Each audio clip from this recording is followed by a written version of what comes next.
Bonjour, aujourd'hui, petit conseil de lecture. Je suis José Pouliot, co-chef du Parti autochtone du Québec. Donc, l'importance de lire, de se renseigner afin de développer une manière juste, puis une manière véritable sur des données probantes, sur des faits historiques, euh, de concevoir puis d'aborder la culture autochtone au Québec.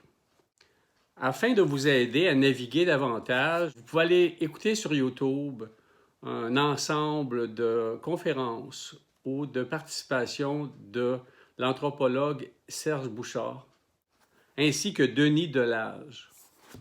Pour le moment, je vais vous montrer certains titres. Ils ont couru l'Amérique. Excellent, nécessaire, afin de comprendre toute la richesse, tout le déploiement des Canadiens français, des coureurs des bois, ainsi que des métis pour la découverte puis l'instauration d'une culture canado-française à travers le Québec, le Canada, ainsi que l'Amérique du Nord, dans une large partie, allant même jusqu'au sud du continent présent des États-Unis. Dans la même gamme, dans la même idée, c'est important de penser aux femmes. Ce n'est pas seulement des hommes qui ont développé puis qui ont fait que le territoire, l'Amérique, s'est conçu comme il est de nos jours. Donc, cette importance-là, cette lecture-là est essentielle à faire aussi, les femmes qui ont contribué. Afin de pouvoir aborder aussi une culture essentielle de notre territoire, parce que aussi c'est une culture qui est dans les premiers contacts, les premiers échanges, la base de nos relations avec les peuples autochtones, les Premières Nations, particulièrement donc avec les Inuits. Excellent livre, Le Peuple rieur.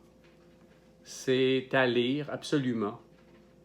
Il y a plein d'anecdotes intéressantes, il y a plein de faits objectifs, il y a plein de clins d'œil historiques. Je pense que si vous lisez ça, vous allez comprendre davantage, entre autres, l'idée du métissage au sein des Premières Nations, puis aussi au sein des Canadiens français, plus largement. Si vous voulez comprendre le choc des civilisations, ce qui est arrivé quand les Français sont arrivés ici, sur cette terre autochtone de Première Nation, quand une civilisation qui était à l'âge de fer a rencontré une civilisation qui était à l'âge de pierre. Pourquoi ça a été si destructeur, puis qu'à ça l'est demeuré aussi? Je vous suggère fortement de lire ce livre-là, parce que si vous désirez comprendre en profondeur la réalité de nos jours, la pertinence de fonder un parti politique afin de promouvoir puis de remettre à l'ordre du jour des requêtes et une véritable manière de travailler avec les Premières Nations, de leur permettre l'autodétermination, il faut d'abord comprendre en quoi consiste leur mode de fonctionnement. Et je vais revenir sur ça parce que on pense toujours à respect du mode de pensée traditionnel, du mode de fonctionnement traditionnel.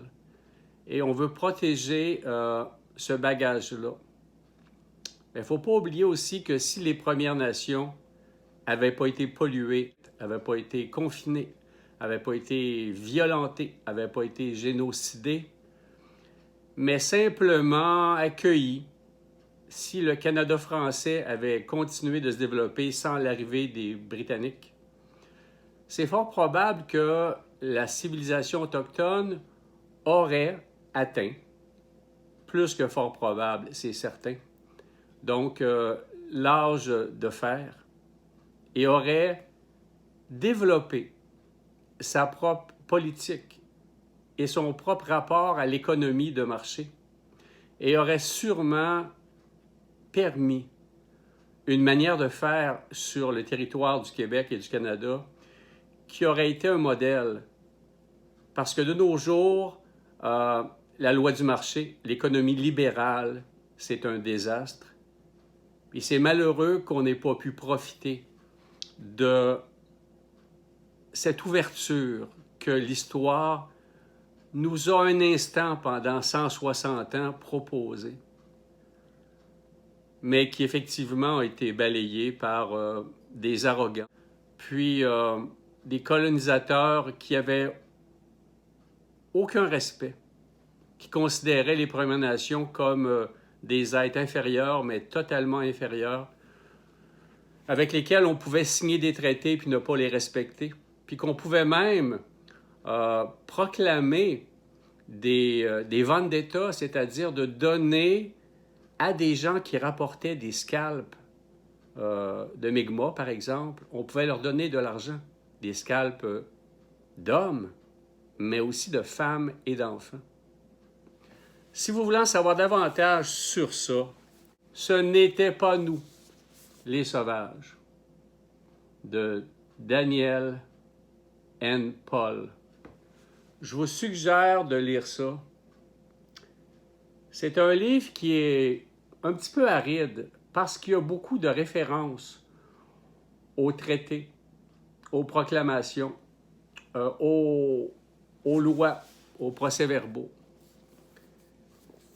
Mais si vous pensez que le problème, c'est les Blancs, entre guillemets, ben, ce serait agréable que vous lisiez ça pour que vous compreniez que le problème, c'est les Britanniques.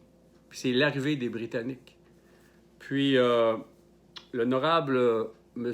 Paul le reconnaît amplement que la connivence, la fratrie, la collaboration qu'il y a eu entre les Acadiens et les Mi'kmaq et les Malécites était très enrichissante et très merveilleuse. Maintenant, pour aborder le point essentiel de cette capsule d'aujourd'hui.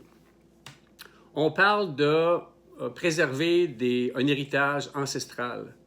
Si on veut préserver un héritage ancestral, il faut donner le pouvoir aux Premières Nations, puis il faut les traiter comme des égaux. La déclaration de l'ONU sur le droit des peuples autochtones, c'est clair qu'elle doit être signée rapidement. Mais il faut aller plus loin que ça. J'ai entendu dire dernièrement, et j'ai lu par des membres de l'Association des Premières Nations du Québec du Labrador, qui considéraient finalement que l'entente de la baie James, c'était une bonne entente, puis que ça devait servir de modèle. Moi, je vous dirais que j'ai un point de vue fort différent sur ça. Premièrement, cette entente-là, en 1975, n'a pas été respectée. Il a fallu que les Cris, que les Inuits aillent en cours pour finalement avoir une compensation 25 ou 30 ans plus tard. Première des choses. Mais ce n'est pas le plus important. Dans cette convention-là, originalement, il devait y avoir un pourcentage qui était attribué aux signataires. Puis ça a été transformé par un montant forfaitaire. Ça peut sembler beaucoup de millions de dollars sur une courte période. Mais dans le long terme, sur 100 ans, 200 ans, 500 ans, 1000 ans, ça signifie absolument rien. D'un autre point de vue aussi, quand tu vas forcer une Première Nation ou des Premières Nations à te céder son territoire, tu vas contrevenir totalement à une des bases de leur rapport au territoire, c'est-à-dire qu'ils ne sont pas possesseurs.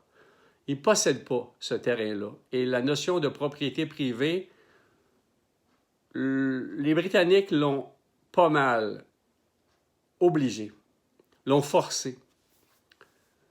Puis si on retournait en arrière, on pourrait se dire que tout le domaine de propriété privée, c'est un abus de pouvoir d'être arrivé ici en considérant que la terre appartenait à personne. Parce que dans les faits, c'est bien ce qui est arrivé. Mais quand on regarde l'histoire du Québec et du Canada, on peut retourner à 300-400 ans. On a beaucoup de témoignages de ça. Puis, je ne comprends pas pourquoi on devrait respecter des lois, puis des actions qui sont posées d'une manière qui n'est pas acceptable. Pour en revenir à la Convention de la baie James, autre fait aussi, c'est que en signant ça, les Cris du territoire ont quitté la loi des Indiens. D'un coup, comme ça. La loi des Indiens, c'est très négatif, on s'entend. Par contre, c'est le rapport, c'est la sécurité. C'est ce qui leur a été offert et ce qu'ils ont depuis le moment où a été signé. Totalement imparfait, totalement raciste, on s'entend. Mais tu ne vas pas faire signer une nation ou une population en te disant maintenant on va te donner un chèque, tu vas nous donner du terrain, puis ça va être ça que tu vas avoir. Non. La loi des Indiens, on doit effectivement la quitter, mais on doit la quitter dans un processus. Un processus qui peut durer 50 ans ou 100 ans, ou 150 ans. Il n'est pas question qu'on donne un montant d'argent à des gens pour clore le débat, fermer le dossier. On donne 300 millions, 400 millions, 500 millions, puis organise-toi avec ça. Pour plusieurs raisons. La première étant que quand tu es une organisation ou une nation qui n'a pas eu beaucoup d'argent par le passé, ça prend un certain accommodement, ça prend une transition, ça prend des structures qui sont là afin de permettre de maximiser cette entrée d'argent-là subite.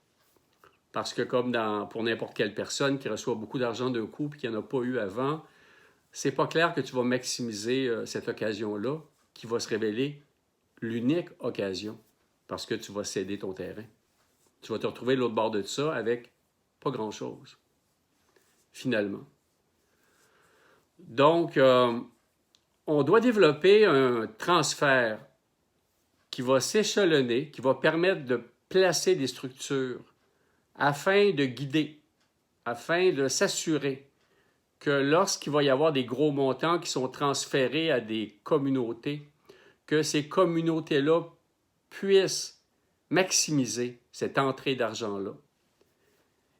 Et d'un autre côté, s'assurer que cet argent-là puisse atteindre toutes les parties des communautés, pas seulement un certain groupe. Je ne dis pas que c'est à personne d'autre que les membres d'une Première Nation concernés par cet argent-là que de décider où va l'argent. Ça, c'est clair. Par contre, on devrait être assez généreux, suffisamment cohérent avec nos déclarations puis nos actes pour nous assurer que les transformations qui vont s'effectuer au cours des décennies qui vont venir vont profiter au maximum à tous les membres des Premières Nations et de la manière la plus optimale possible. On ne peut pas s'en laver les mains. On ne peut pas non plus dire qu'on va, on va nettoyer l'erreur du passé. On va laver l'erreur du passé. Non. Si on n'avait pas agi de cette manière-là avec les Premières Nations, ils ne seraient pas dans la condition qu'elles sont présentement. Ce seraient des nations riches, des nations puissantes, qui auraient développé le commerce à leur manière, qui seraient des partenaires socio-économiques, qui seraient des modèles de progrès, des modèles d'innovation. On leur a coupé l'herbe sous le pied. On leur a empêché d'être qui ils sont. Ce n'est pas en leur faisant des cadeaux puis en leur donnant de l'argent qu'on va remédier à la situation. Ça serait même arrogant de penser ça. Dernier point peut-être concernant la Convention de la baie James, c'est que ce terrain-là qui a été cédé qu'on considère que la Convention de la baie James, c'est un modèle de nos jours, c'est parce qu'avec les années, les autres nations se rendent compte qu'ils n'ont rien. Par exemple, les Inuits ont reçu, je ne sais pas, 50 000 ou très peu d'argent pour l'exploitation de l'hydroélectrique sur leur territoire, tandis que les Cris en avaient eu des centaines de millions. C'est assez questionnable. Par contre, quelque chose qui est important dans ça, c'est que les Inuits n'ont pas cédé leur territoire. Puis c'est une erreur importante que d'avoir cédé les territoires lors de la Convention de la baie James. Une erreur stratégique. Puis aussi une erreur au niveau de ce que représente le territoire pour les Premières Nations et pour les Autochtones en général. Bien sûr, le territoire, l'accès puis le rapport au territoire se perd de plus en plus.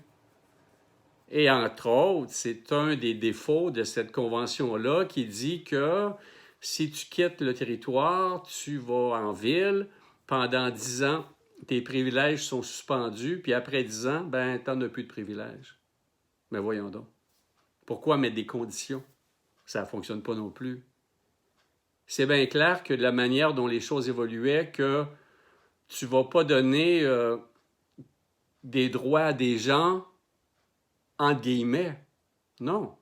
Tu vas arrêter d'agir de cette manière-là. Il va falloir qu'à un moment donné, les choses se produisent sans arrière-pensée. Il faut que les membres des Premières Nations, les Autochtones en général, soient des collaborateurs d'égaux à égaux.